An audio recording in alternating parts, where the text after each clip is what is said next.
kalakay. May nagtanong sa atin na kalakay natin sa YouTube, si Kalakay Kings. Ang tanong niya, paano natin pinapaikot ang pera? Halimbawa ito. Halimbawa ito yung puhunan natin, 100k. Paano natin pinapaikot? Siyempre, papaikutin natin ng gano'n. So, at tanong pa niya kung paano tayo nag-i-inventory, yung sistema natin sa negosyo. Yung sistema po natin mga kalakay, simple lang naman. Kapag may puhunan po tayo, kasi maraming klase yung puhunan kung minsan maliit lang ang puhunan, pinagkakasya-kasya natin, at kung minsan nabibitin. Kaya kung gusto mong maging tuloy-tuloy ang negosyo, para hindi mabitin ang negosyo dahil kulang sa puhunan, siyempre hihiram tayo sa bangko kung may bangko tayo. Kung sa iba naman, umihiram sila sa lending, mas risky yun dahil mas malaki ang interest. Sa amin nung nagsisimula kami ay umihiram kami sa kooperatiba. Mas maliit ang interest, pero mas pinakamaganda talaga na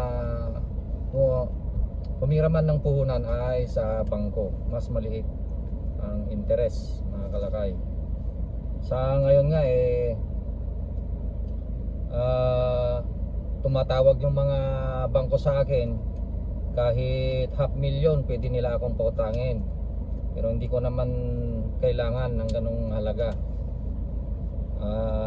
Maliban na lang kung tayo ay bibili ng lupa, halimbawa kung kulang yung cash natin at malaki yung halaga ng lupa, pwede tayong humiram doon. Pero yung kasagutan natin doon sa tanong, wag na tayong lumayo. Paano natin pinapaikot yung pera sa negosyo? Kailangan yung puhunan natin, ibili natin ng mga materyales. Una na, halimbawa na may existing na tayong negosyo, meron na tayong mga assets. Yung mga assets kasi yung mga kagamitan natin sa negosyo, tulad ng mga kawa, ganyan, mga burner, tent, lahat ng gamit natin sa negosyo, yun ay tinatawag na assets. Pati nga yung service natin yung halimbawa kulong-kulong, assets yun sa negosyo. So meron na tayo nun.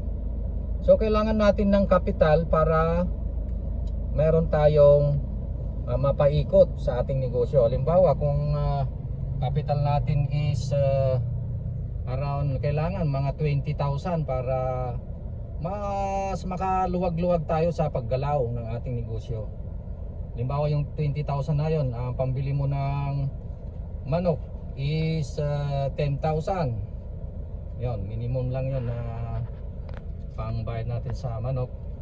Halimbawa din yung 5,000 ay sa mantika at harina. Yun. Tapos yung another 5,000 ay mga ingredients, pati yung mga pansahod natin sa mga tao. So ganun na ganun pa pinapaikot natin yon. Kapag naubos yung ating mga materyales, kailangan makaipon tayo ng pambili ulit ng ating mga materyales. Pero alam nyo kung ano ang mas maganda para hindi tayo mahirapan sa pagkuha ng kapital. Kailangan sa araw-araw ay magtabi po tayo. Sa amin kasi meron po kaming bangko na kung saan araw-araw yan na kumukuha ng savings namin. Hindi na kami ang pumupunta sa bangko mismo, kundi sila na yung pupunta sa pwesto namin at nangungulekta ng aming savings. Sa amin kasi 4,000 kada isang araw ang aming savings. Yan. So araw-araw yan napupunta sa isang pwesto namin at kumukuha ng savings na 4,000. Ngayon yung 4,000 na yan naiipon sa isang buwan, kapag kinakailangan ko ng another capital, kasi kapag meron time na nauubusan tayo ng hinahawakang pera, so meron tayong nahuhugot pambili ng materyales. Kasi ako pag bumibili ako ng materyales talagang bultuhan. Ang aking harina halimbawa ay bumibili ako ng 15 sako ganyan, o minsan 20 sako. Minimum na yung 10 na sako ng harina. At sa mantika naman ay bumibili ako, umu-order ako ng 15 na container. Ganyan, 15. Kung minsan umabot pa ng 20 na container.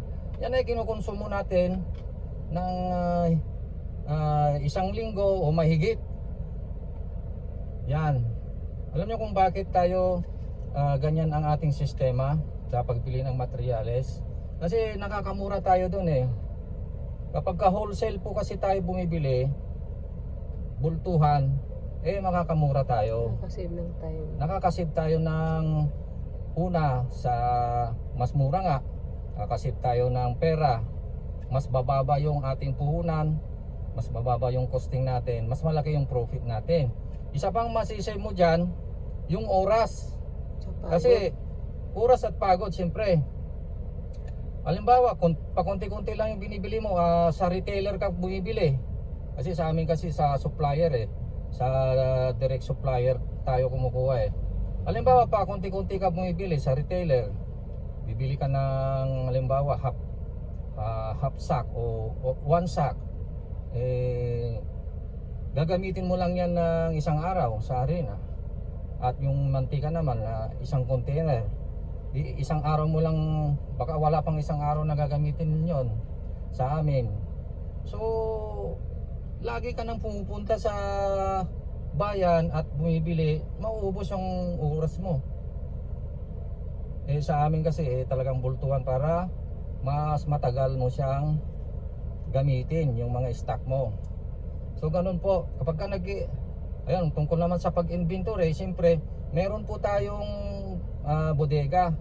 Meron po kaming stock room kung saan ay kinakamada namin doon yung aming mga stocks, harina, mantika, yung mga ingredients natin tulad ng betsin, garlic powder, mga ginisa, paminta.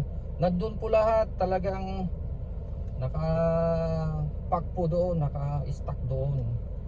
Alam natin kung kailan mauubos.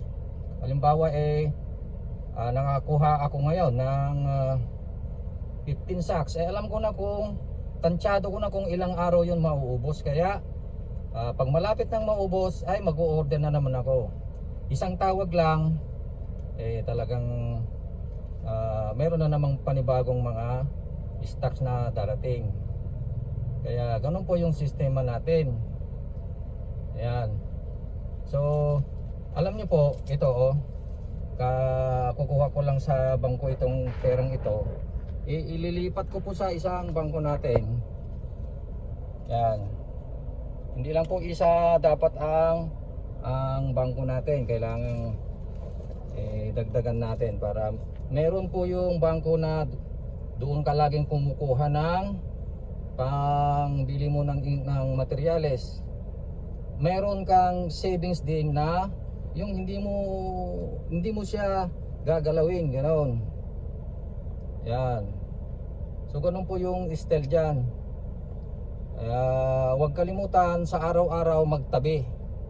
Yan, gaya ng nasabi ko kanina, hindi na kailangan naming magtabi dahil meron ng araw-araw na pupunta sa pwesto namin na kumukuha ng savings namin. Para sa materyales yun? Para sa materyales. So ganun po yung style namin.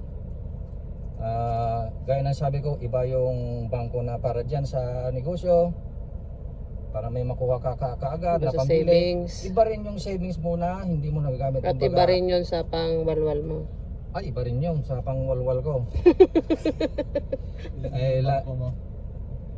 Ang bangko ko 4 mga kalakay. Siyempre meron din tayong credit card. Kasi kapag namamasyal tayo, mahirap magdala ng pera. Kagaya nito, pagdala tayo ng ganitong pera kung saan tayo pumupunta, sa mall o ano.